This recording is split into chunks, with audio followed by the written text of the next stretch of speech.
সম্পাদক ওবায়দুল কাদেরের বাড়িতে, এটি নোয়াখালীর কোম্পানিগঞ্জ উপজেলায়।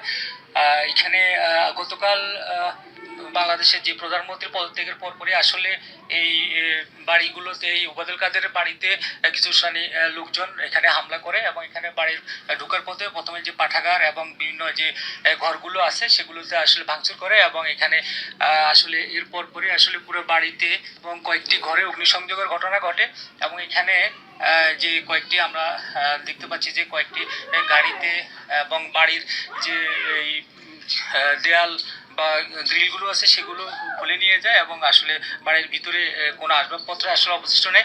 এখন এখানে আছেন এই কোম্পানিগঞ্জের যে বৈষম্য বিরোধী ছাত্র আন্দোলনের যে নেতা কর্মীরা আছেন, তারা এই বাড়িতে আসলে অবস্থান নিয়েছেন। এখানে আমি এসে দেখেছি যে সকাল থেকে আসলে শত শত মানুষ, উৎসুক মানুষ, তারা এসছেন এবং দেখছেন।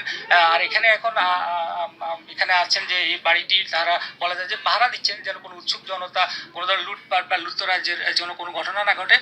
আমি জানতে চাইবো এখানে যে সমন্বয় করেছেন কোম্পানিগঞ্জ উপজেলা যারা এখানে এখন অবস্থান নিয়েছেন, আপনারা এখানে কি কি করছেন বা এখানকার কি অবস্থা? আমরা বৈষম্য বিরোধী ছাত্র আন্দোলন থেকে আমরা কালকে থেকেই বলছি যেন দেশব্যাপী আমরা যেন কোনো প্রতিহিংসামূলক কোনো সহিংসতা না করি। আমরা বৈষম্যের বিরুদ্ধে আন্দোলন করেছি, আমরা অন্যের বিরুদ্ধে আন্দোলন করেছি। তো আমরা চাই আমাদের দেশের কোনো মানুষ যেন কোনো অন্যের সাথে না জড়ায়। তো সেই জায়গা থেকে মানুষকে সচেতন করার জন্য আমরা এখানে এসেছি। এখানে যে আমরা দেখতে পাচ্ছি এখানে যে আসলে বাড়ির যে গ্রিল বা ওয়াল, মানে মানুষ পুরো একটা বাড়িতে নিয়ে যাওয়ার মতো অবস্থা। তো আপনি এটা কি কি মনে করছেন, কেন এমনটা হয়েছে? আসলে এটা ক্ষোভের বহিঃপ্রকাশ, সেটা আমি সবাই বুঝতে পারি, কিন্তু তাই বলে যে এইভাবে এত নৃশংসভাবে এইসব লুটতরাজ হবে, এটা আমরা কখনোই ছাত্র সমাজ থেকে আমরা আশা করি নাই। আমরা কখনোই ছাত্র সমাজ চাই না যে কোনো রকম প্রতিহিংসামূলক আচরণ, কোনো রকম সহিংসতা, কোনো রকম, কিন্তু আমরা শান্তি প্রতিষ্ঠার জন্য আমাদের ভাইরা রাস্তা রক্ত দিয়েছে, আর আমরা ইনশাল্লাহ এই শান্তি প্রতিষ্ঠা জন্য আমরা সবসময় সচেষ্ট থাকবো।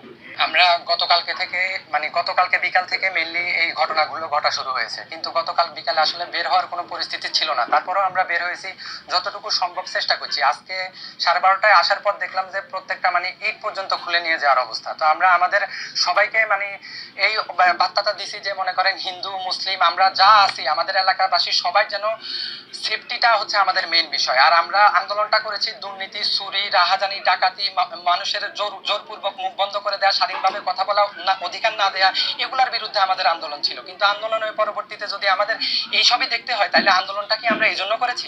আমরা